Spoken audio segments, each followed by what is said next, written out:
Pemirsa, terima kasih Anda masih bersama kami di Interview dengan tema urgensi revisi Undang-Undang Nomor 13 tentang perlindungan saksi dan korban dalam Prolegnas 2012. Kita lanjutkan kembali perbincangan ini, Pak. Nah, kalau begitu, apa langkah-langkah yang sudah dilakukan oleh LPSK supaya undang-undang ini direvisi? Ya, jadi kami sudah melakukan sejumlah langkah sebagai syarat agar masuk Prolegnas 2012. Yang pertama, kami mengajukan melalui Menteri Hukum dan HAM izin prakarsa dari Presiden. Dan informasi terakhir izin prakarsa tersebut sudah ditandatangani oleh Presiden. Kemudian yang kedua, kami sudah menyiapkan naskah akademis dan draft revisi undang-undang. Kemudian yang ketiga, kita juga sudah melakukan harmonisasi dan juga pertemuan antar departemen. Jadi 5 persyaratan ini sudah kita penuhi.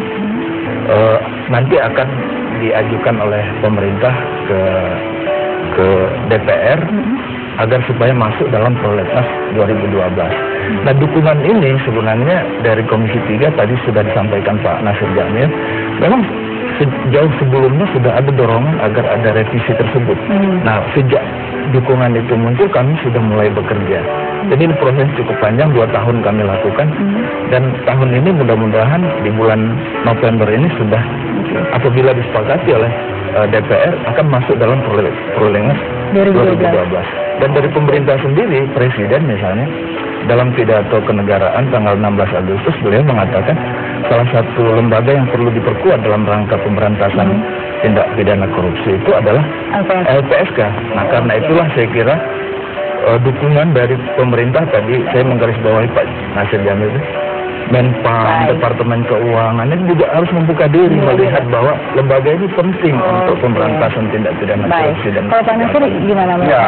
DPR ini bisa supaya dianggap penting, LPSK harus melakukan hal-hal yang spektakuler dulu gitu kan, supaya jadi heboh. Tapi tadi kalau di keterangan Pak Aris bilang bahwa naskah akademisnya sudah ada, draft RU-nya sudah ada, kemudian juga sudah melakukan harmonisasi dan kemudian komunikasi dengan beberapa kementerian, dan juga sudah memberitahukan kepada Kementerian Hukum dan HAM, ya tinggal memang nanti kita dorong agar ini masuk dalam program legislasi nasional. Nah, kita dorong nanti juga agar ini segera, apalagi sudah ada naskah akademisnya tadi ya, itu merupakan syarat yang utama ya, agar kemudian bisa diharmonisasi di Badan Legislasi DPR RI.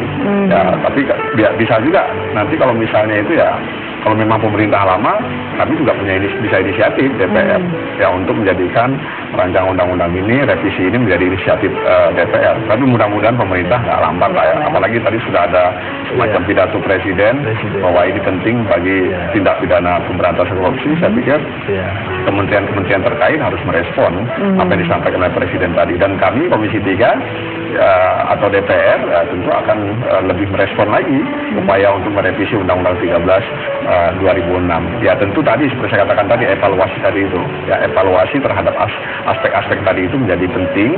Apakah memang ini memang perlu untuk diperkuat ya kan? Tapi memang ada problem ya, ada problem setiap kami mengubah atau setiap ada revisi undang-undang, selalu memang ada keinginan untuk meminta atau menambah kewenangan.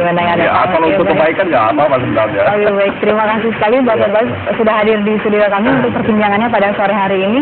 Pemirsa, keberanian merupakan kunci kesuksesan bagi kita semua. Sampai jumpa.